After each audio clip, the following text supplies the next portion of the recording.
पूरा हॉल सन था।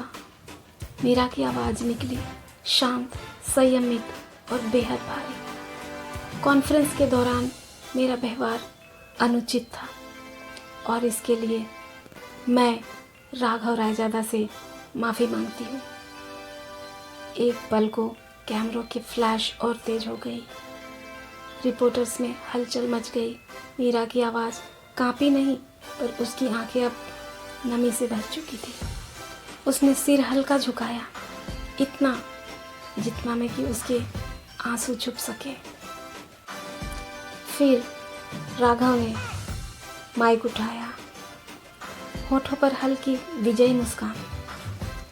मैं इस माफ़ी को स्वीकार करता हूँ और उम्मीद करता हूँ कि आगे हम प्रोफेशनल तरीके से काम करेंगे।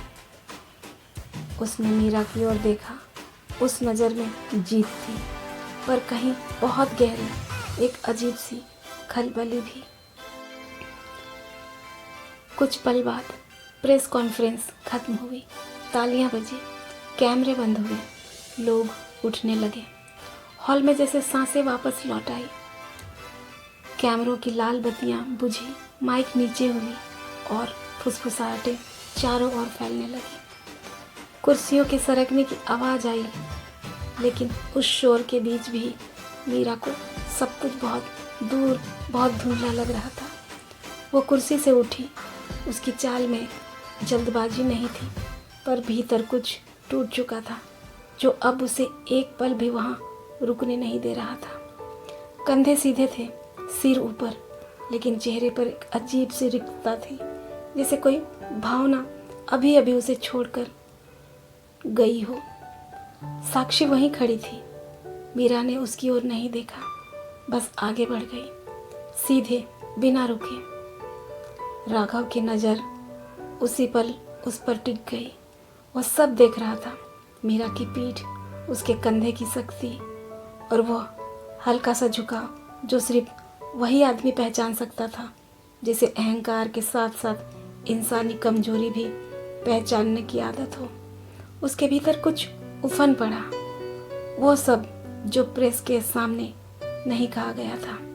वो नफरत, वो अपमान, वो गुस्सा भी अब उसे बाहर आना था।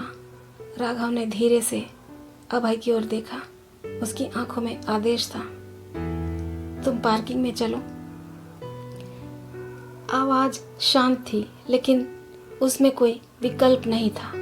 अभय ने एक पल को उसकी आंखों में देखा और समझ गया, आज सवाल पूछने का दिन नहीं है। वो बिना कुछ कहे निकल गया। राघव की नज़र फिर उसी कॉरिडोर पर गई जहाँ कुछ सेकंड पहले मीरा मुड़ी थी, और वह धीरे धीरे चल पड़ा। उसकी चाल में जल्दबाजी नहीं थी, लेकिन हर कदम में दबा हुआ गुस्सा था, जैसे वो खुद को रोक रहा हो, भागने से नहीं बल्कि फट पड़ने से। वॉशरूम के अंदर मीरा शीशे के सामने खड़ी थी। पानी उसके चेहरे से टपक रहा था। उसने दोनों हथेलियों से शिंक पकड़ रखा था, इतनी जोर से कि उंगलियों के जोड़ सफ़ेद पड़ गए थे। उसने गहरी सांस ली, फिर एक और। आंखों के कोनों में नमी थी, पर उसने उसे गिरने नहीं दिया। यह रोने का वक्त नहीं था, कमज़ोर पड़ने का भी नहीं। उसने टिश्यू से चेहरा पोंछा, ठोड़ी ऊपर उठाई और खुद को एक आखिरी बार देखा। फिर वो बाहर निकली। अगले ही पल एक साया उसके सामने आ खड़ा हुआ। उससे पहले कि वो कुछ समझ पाती, एक हाथ उसकी बाजू पर कस गया। राघव। उसकी पकड़ दर्दनाक थी, लेकिन इतनी सख्त कि मीरा ठिठक गई। राघव ने एक झटके में उससे पास की दीवार से टिकाया। उसका चेहरा बेहद पास था, दांत भीजे हुए, जबड़ा कसा हुआ और आंखों में वो नफरत जो अभी भी जिंदा थी। वो कुछ कहना चाहता था, बहुत कुछ। उसके होंठ हिले, लेकिन उसी पल मीरा की नजरें उठी, सीधे उसकी आंखों में। वो नजर चीख नहीं रही थी, वो आरोप लगा रही थी। बस दर्द था, थकान थी और ऐसी चोट जिसे शब्दों में नहीं बदला जा सकता। राघव की नजर उन आंखों में धंसती चली गई और वहीं उसके भीतर कुछ अजीब हुआ। वो आंसू देख रहा था पर वे गिर नहीं रहे थे, वे थमे हुए थे। उसके गले में अटके शब्द अचानक बोझ बन गई, दिल जैसे किसी ने अचानक पकड़कर मरोड़ दिया हो। उसकी उंगलियां जो अभी मीरा के बाजू में धंसी थी, अनजाने में ढीली पड़ गई। पहली बार उसका गुस्सा रास्ता भूल गया, वो बस देखता रह गया। मीरा ने उसकी आंखों में देखा, सीधे, बिना डरे, बिना झुके। उसके दांत हल्के से भींच गए, जबड़ा सख्त हुआ। How day you. उसकी आवाज कांपी नहीं, काटती हुई निकली। मेरी हाथ पकड़ने की तुमने हिम्मत कैसे की? और अगले ही पल मीरा ने एक झटके में अपनी बाह उसकी पकड़ से छुड़ा ली। उसकी हथेलियां राघव की उंगलियों से फिसली, जैसे आग से हाथ खींच लिया गया हो। उस पल तक जो राघव थोड़ा कमजोर पड़ा था। मीरा की ये नफरत भरी आवाज सुनते ही उसके भीतर का अहंकार फिर से सीधा खड़ा हो गया। उसने दोबारा उसकी आंखों में देखा, अब ठंडा, कठोर, होठों पर एक कट्टू मुस्कान उभरी। उफ, ये शराफत। अगले ही सेकंड राघव ने मीरा को फिर से खींचा, इस बार और जोर से।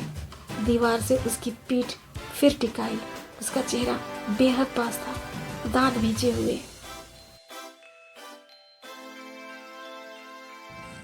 इस मुलाकात के बाद या तो मीरा का सब्र बिखरेगा या राघव का घमंड। अब सवाल ये नहीं कि कौन सही है, सवाल ये है कि आज टूटेगा कौन। जानने के लिए सुनते रहिए अनवांटेड मीट, जिसे लिखा और आवाज़ दी है काजल शाह ने। आगे कहानी जानने के लिए सुनते रहिए केसी स्टोरी फैक्ट्री। वीडियो को लाइक करना ना भूलें और चैनल को सब्सक्राइब करना भी। और कमेंट कर यह ज़रूर बताएं आपको यह कहानी कैसी लग रही है। तब तक के लिए धन्यवाद।